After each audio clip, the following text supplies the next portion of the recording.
Eh bien bonjour, c'est avec un très grand plaisir que nous allons accueillir nos deux invités, Monsieur François-Tony Dupuis et Monsieur Hoffmann qui est suisse, pour parler de la filière bio. Première chose, on va déjà se présenter un petit peu. On va donner la parole à François-Tony Dupuis. Est-ce que vous pouvez vous présenter s'il vous plaît? Et ensuite on donnera la parole à Olivier pour qu'il puisse aussi faire de même. Bonjour, je suis François-Tony Dupuis, je suis meunier à l'Étrat, à quelques kilomètres de Saint-Étienne, en région Rhône-Alpes. Je produis des farines biologiques depuis 1962, année de la certification bio en France. Et je gère une entreprise de 40 salariés environ. Bonjour, Olivier Hoffmann. On a une petite entreprise familiale dans le Jura suisse avec une douzaine d'employés. Et notre spécificité, on travaille surtout en filière courte avec les agriculteurs du village, même en filière très courte. On moue une partie du grain nous-mêmes, on travaille avec des céréales anciennes et on travaille essentiellement sur le vin. Donc on a la joie d'avoir un boulanger, meunier, presque agriculteur. Pas tout à fait agriculteur, mais proche de l'agriculture en tout cas, c'est sûr. Oui, ok, très bien. Nous allons peut-être reprendre les bases. Nous parlons aujourd'hui de la filière biologique. Cette filière biologique, il serait intéressant de dire finalement qu'est-ce que ça représente pour le consommateur. Et si on pouvait tout simplement en quelques mots traduire biologique aujourd'hui dans notre filière, qu'est-ce que ça représente, qu'est-ce que ça veut dire? Tout d'abord, la filière biologique, notamment en France, elle existe depuis les années 60. Au départ, c'était des associations qui s'occupaient de faire vivre un petit peu cette démarche. Essentiellement, c'était regroupé autour de la vente à la ferme et des cultures sans intrants chimiques et puis sans, je dirais, évidemment, du stockage également sans traitement. Et puis, notamment en France, ça s'est modernisé quand les administrations et notamment la CE ont voulu mettre en place le logo AB, agriculture biologique. Et puis, depuis quelques années, on voit apparaître le logo AB européen que l'on voit sur beaucoup d'emballages de nos jours. Voilà. Olivier, je me pose la question, est-ce qu'en Suisse, on a la même définition du mot agriculture biologique, et pour le consommateur, quels sont les repères pour eux on a le label bio AB. Qu'est-ce que vous avez, vous, en Suisse? Alors, on le trouve aussi, ce label AB Bio, pour les produits qui viennent de la communauté européenne. Mais en Suisse, on a le label Bourgeon, qui veut dire Bio Suisse, en fait. Tous les produits bio qui sont issus du pays, de Suisse, ont ce label Bourgeon. Mais autrement, c'est sensiblement la même chose qu'en France. Est-ce qu'il y a un cahier des charges plus strict ou moins strict en Suisse? Alors, je ne connais pas assez bien le cahier des charges du label AB en Europe, mais je pense que ça doit être sensiblement la même chose. En effet. Très bien. Alors, retournons-nous encore du côté consommateur. Est-ce que vous pensez aujourd'hui, c'est une filière qui est valorisée aujourd'hui dans des magasins spécifiques principalement, ou en boulangerie artisanale dans un rayon bio, notamment en France? Est-ce que vous pensez que ce surcoût, parce que la filière bio aujourd'hui a un surcoût à l'achat des matières premières, est-ce que vous pensez qu'aujourd'hui le consommateur comprend assez bien et surtout crédite cette filière bio pour accepter de payer plus cher les produits qui sont estampillés bio? François-Tony. Le logo AB, la filière bio, existe déjà depuis de plusieurs décennies, et je dirais le bio s'est développé en France notamment un petit peu grâce et par défaut aux crises alimentaires qu'on a connues, la vache folle notamment, et puis celles les plus récentes. Et je dirais le consommateur a commencé un petit peu d'un côté à s'identifier à cette certification qui commence à être connue. Le logo AB est, je pense, connu et reconnu des consommateurs comme un signe de qualité. Olivier, selon vous, en Suisse, est-ce qu'on a les mêmes conclusions?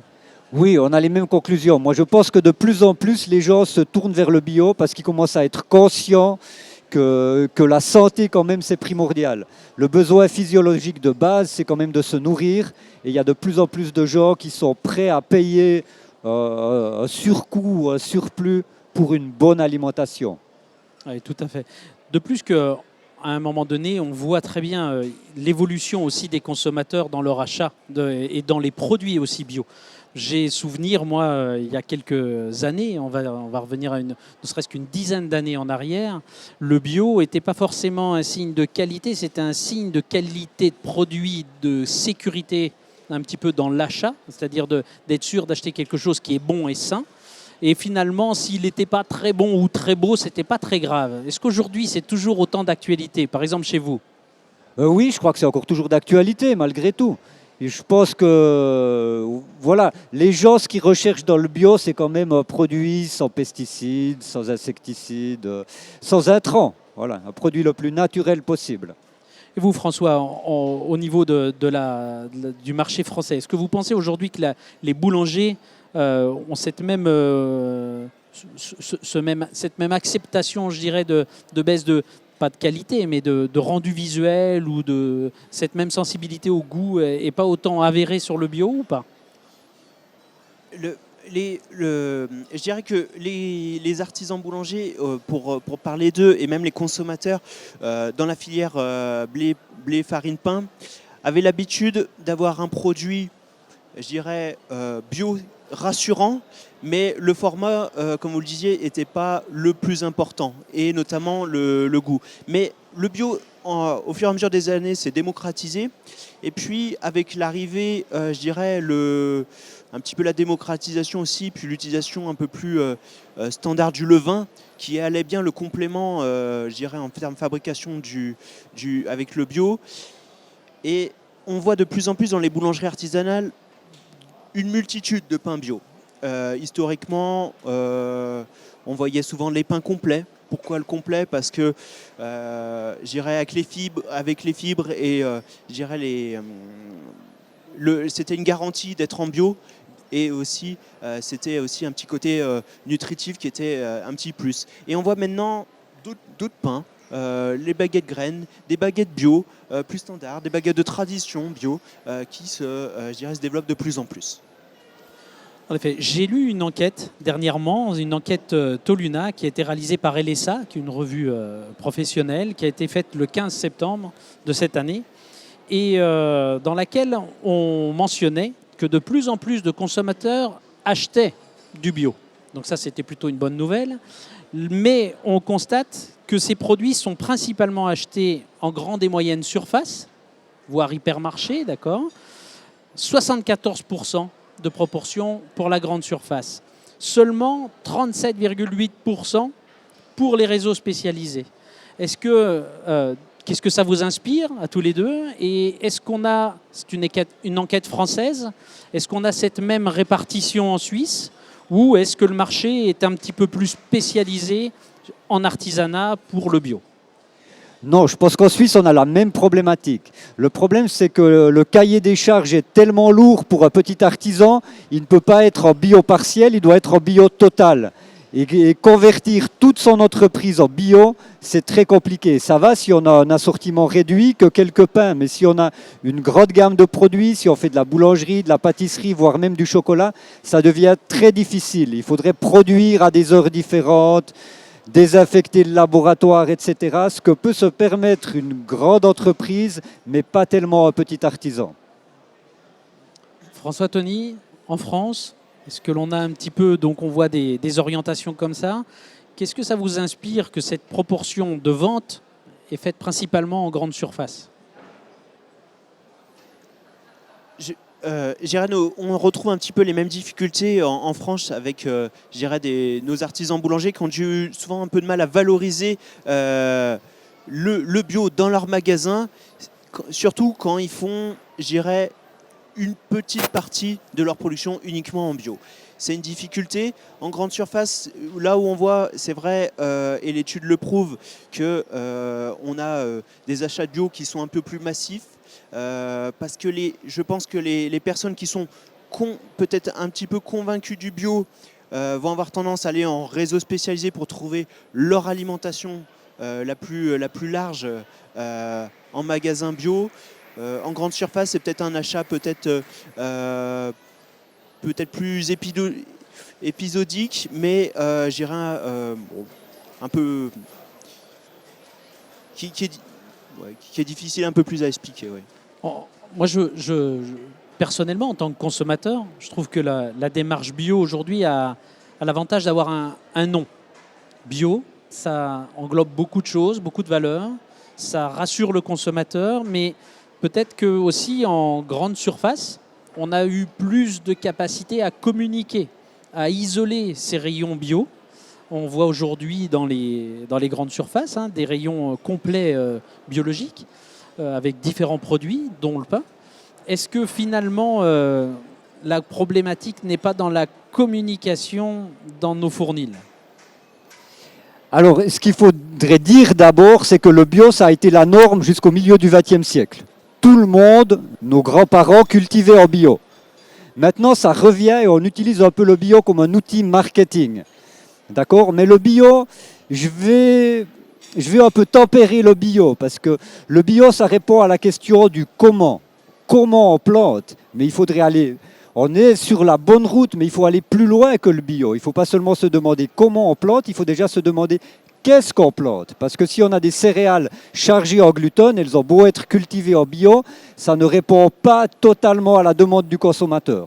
Moi, je pense qu'on est sur la bonne voie. Le bio, c'est super, c'est très bien, mais il faut aller encore plus loin. Ça fait partie des questions suivantes, c'est notamment sur l'évolution de la filière. Est-ce que vous pensez aujourd'hui... finalement, quelles sont les limites du bio aujourd'hui ? On a vu un contexte marché, on a vu un contexte peut-être économique, mais on sait que ce n'est pas le seul élément bloquant. Est-ce que finalement, on est limité en bio parce qu'on n'a pas plus de matières premières disponibles en bio et finalement, on n'a pas pu le vulgariser ? Ou est-ce que finalement, on doit encore travailler cette agriculture biologique pour aller plus loin, pour pouvoir offrir plus de variétés, encore aller plus loin dans le label pour pouvoir, je dirais, valoriser encore plus auprès du consommateur. François Tony, en France. Je dirais qu'en bio, il y a, comme le disait Olivier, il y a le comment, mais il y a aussi, je dirais, il y a une dimension que les consommateurs s'identifient, c'est un aspect aussi local aussi, un aspect environnemental qui rentre de plus en plus dans la démarche bio. En France, en culture, il y a encore du travail à faire dans l'aide à la conversion auprès des producteurs, les accompagner dans les conversions, sur les 4 années de conversion, quelles céréales, surtout quelles variétés choisir, la mieux adaptée à leur terroir. Et c'est comme ça qu'on arrivera à faire développer encore un petit peu plus le bio. Je dirais pour notre part... nous, on a fait le choix au sein de la minoterie de céréales biologiques uniquement cultivées en France, que ce soit sur le blé, le seigle, ou l'engrain ou l'épeautre. Et on aide à certains agriculteurs proches de l'entourage du moulin à la conversion en bio, les accompagner avec, je dirais, un technicien agricole. Oui.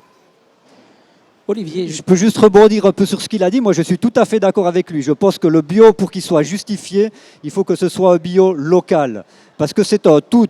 Je pense que le bio, ça doit aussi être dans une logique de développement durable. Et pour moi, un bio qui a traversé l'Atlantique, ça me laisse un arrière-goût de...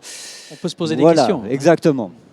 Mais c'est le consommateur est de plus, on le voit aujourd'hui, des colloques entiers sur les problématiques environnementales. Cet aspect du transport est en effet peut-être à valoriser sur l'aspect local. Je crois qu'aujourd'hui, en effet, je vois la minoterie Dupuis l'a souligné avec cette notion de blé uniquement français ou Olivier, chez vous, des blés locaux. Je sais que vous êtes attaché d'une part à ces vieilles variétés. D'autre part, à l'aspect local. Pour vous, c'est très important. Voilà, nous, on communique beaucoup. Le client qui vient chez nous, on peut lui montrer le champ de blé avec lequel on a fait le pain et le pain qu'il aura au petit déjeuner. Oui, tout à fait. François Tony, au niveau de la recherche variétale aujourd'hui, est-ce que vous avez, vous, des informations au niveau de la minoterie, sur des évolutions peut-être au niveau technologique, c'est-à-dire qui toucheront aussi les boulangers ? Est-ce qu'il y aura des évolutions programmées, on va dire ? Il y a de la recherche sur des variétés biologiques. Après, en bio, on reste quand même sur des variétés, je dirais, anciennes quand même, qui ont fait leurs preuves. Après, on voit apparaître des variétés qui sont non seulement adaptées à la panification, mais qu'on voit sur d'autres débouchés comme la biscuiterie notamment, la biscotterie, le pain de mie également. Voilà. Très bien, mais Olivier, vous vouliez compléter? Oui, je suis heureux d'entendre mon collègue qui dise ça, parce qu'en Suisse, si on prend les normes de bio suisse aujourd'hui, c'est 13% de gluten. Si vous avez plus que 13%, l'agriculteur a un bonus. S'il a moins de 13%, il a un malus. Donc on pousse l'agriculteur à avoir dans ses blés le plus de gluten possible. Et quand on connaît la problématique du gluten actuellement, on a des questions à se poser. C'est un autre débat, mais... Exactement. C'est un autre débat sur l'aspect du gluten. En tout cas, merci de cet éclairage à tous les deux, parce que c'est important. On est pourtant très proches, mais on voit qu'il y a des petites différences quand même qui nous séparent. En tout cas, merci de votre participation. J'espère que ça a éclairé tout le monde sur cette notion de marché bio et de filière bio.